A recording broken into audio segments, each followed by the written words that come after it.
Hello friends. अभी हम लोग एक न्यूज़ को कवर करेंगे।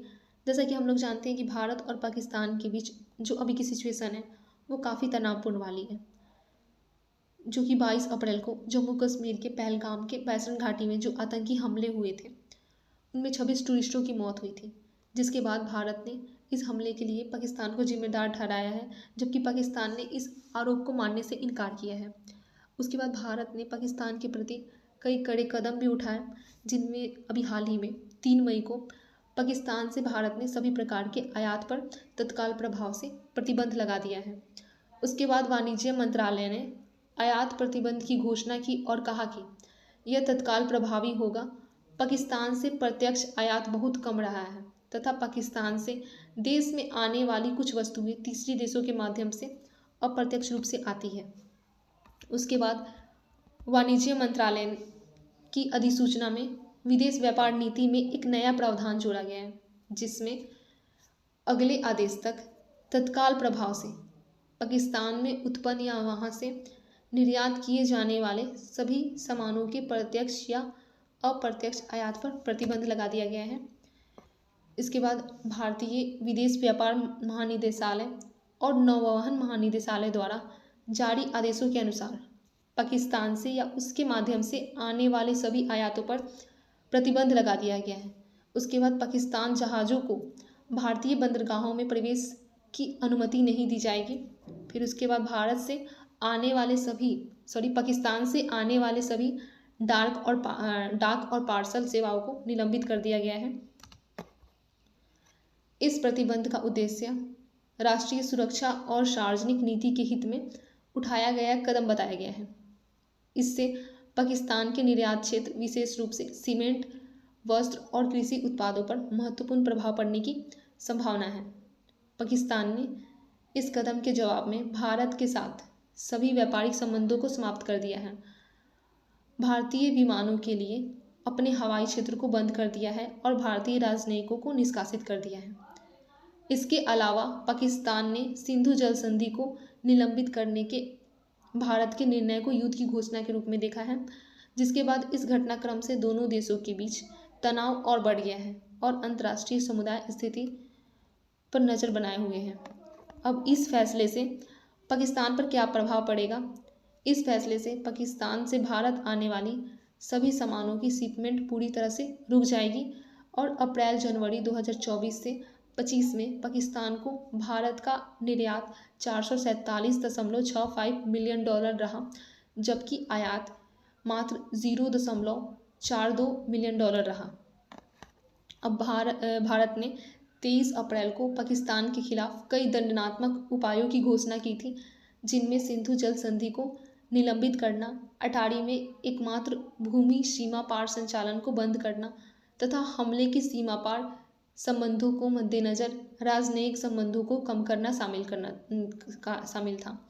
जिसके बाद जवाब में पाकिस्तान ने भारतीय विमानों के लिए अपना हवाई क्षेत्र भी बंद कर दिया तथा तीसरे देशों के माध्यम से होने वाले व्यापार सहित भारत के साथ सभी प्रकार का व्यापार निलंबित कर दिया।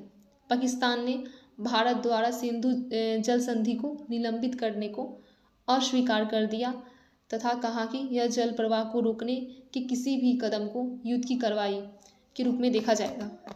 उसके बाद हम MFN स्थिति को देखते हैं। 2017 से 18 में पाकिस्तान ने भारत को $488.5 बिलियन का निर्यात किया था। भारत ने पाकिस्तान से MFN का दर्जा भी वापस ले लिया। उस समय पाकिस्तान से आयात की जाने वाली 2 मुख्य वस्तुएं थी, फल और सीमेंट, जिसमें 200 आयात शुल्क लगाने का मतलब आयात पर लगभग प्रतिबंध लगाने जैसा है।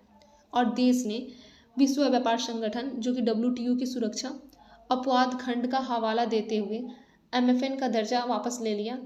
दोनों देश इस संगठन के सदस्य हैं।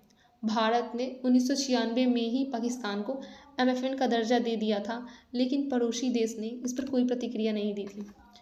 उसके बाद 2012 में पाकिस्तान ने भारत को MFN का दर्जा देने की प्रतिबद्धता जताई थी, लेकिन बाद में घरेलू विरोध के कारण वह इससे मुकर गया।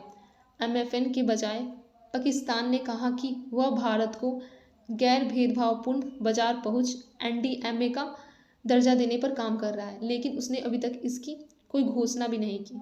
फिर अगस्त 2019 में पाकिस्तान ने भी भारत द्वारा आयात पर भारी शुल्क लगाए जाने के बाद नई दिल्ली के साथ व्यापार संबंध को निलंबित कर दिया था। दोनों देशों के बीच तनावपूर्ण संबंधों का एक लंबा इतिहास रहा है, मुख्य रूप से कश्मीर मुद्दे के साथ साथ पाकिस्तान से उत्पन्न सीमा पर आतंकवाद के कारण।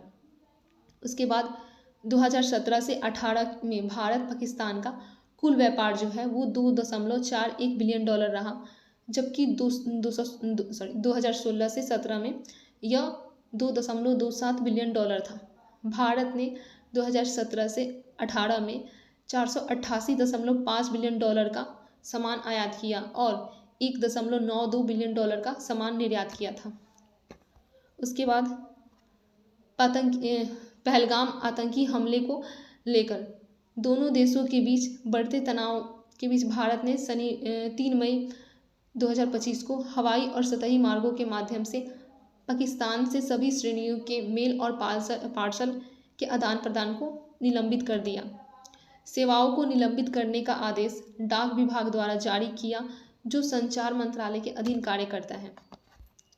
अब इसी के बीच जब यहाँ हालांकि भारत और पाकिस्तान के बीच अभी तनावपूर्ण संबंध चल ही रहे हैं कि एक और तनाव ने जन्म ले लिया है। जैसे कि CRPF के जवान मुनीर अहमद हैं, उन्होंने पाकिस्तानी महिला मनेल खान से 24 मई 2024 को वीडियो कॉन्फ्रेंसिंग के माध्यम से निकाह किया था। वीज़ा संबंधी कठिनाइयों के कारण यह शादी जो है वो ऑनलाइन संपन्न हुई थी। लगभग 9 महीने के बाद मनेल 15 दिन के वीज़ा पर भारत आई थी और उसके आगमन पर सुरक्षा एजेंसियां सतर्क हो गई है और उनकी गतिविधियों पर नज़र रखी है कि वह सभी आवश्यक अनुमतियों के साथ कानूनी रूप से भारत आई है। तनावपूर्ण संबंधों के बीच एक और नई चर्चा उभर आई है और जहाँ तक मुनीर अहमद की नौकरी का सवाल है, उन्हें जानकारी के मुताबिक उन्हें बर्खास्त कर दिया गया है। अब समझते हैं कि MFN स्टेटस क्या होता है। यह एक ऐसा दर्जा है जो एक देश दूसरे देश को देता है जिससे वह व्यापार के मामले में समान व्यवहार करे। इसका मतलब है कि उस देश के साथ आयात शुल्क और व्यापार नियमों के मामले में उतना ही व्यवहार किया जाएगा जितना कि किसी अन्य देश के साथ किया जाता है, जिसे सबसे पसंदीदा माना जाता है। उसके बाद इसके बारे में अधिक विस्तार से जानते हैं। गैर भेदभाव यानी MFN का मुख्य उद्देश्य व्यापारिक देशों के बीच गैर भेदभावपूर्ण व्यवहार सुनिश्चित करना है। फिर उसके बाद समान व्यवहार शर्तें। MFN का दर्जा प्राप्त देश को सभी व्यापारिक नियमों जैसे कि आयात शुल्क और सीमा शुल्क के समान व्यवहार के हकदार होते हैं, जैसे कि किसी भी दूसरे देश के साथ किया जाता है। उसके बाद व्यापार को बढ़ावा। MFN का दर्जा व्यापार को बढ़ावा देता है क्योंकि यह आयात और निर्यात करने वाले देशों के बीच एक समान और पारदर्शी व्यापारिक माहौल बनाता है। उसके बाद विश्व व्यापार संगठन WTO। MFN का सिद्धांत WTO के ढांचे के तहत एक मौलिक सिद्धांत है जो सदस्य देशों के बीच गैर भेदभावपूर्ण व्यापार को सुनिश्चित करता है। Okay friends,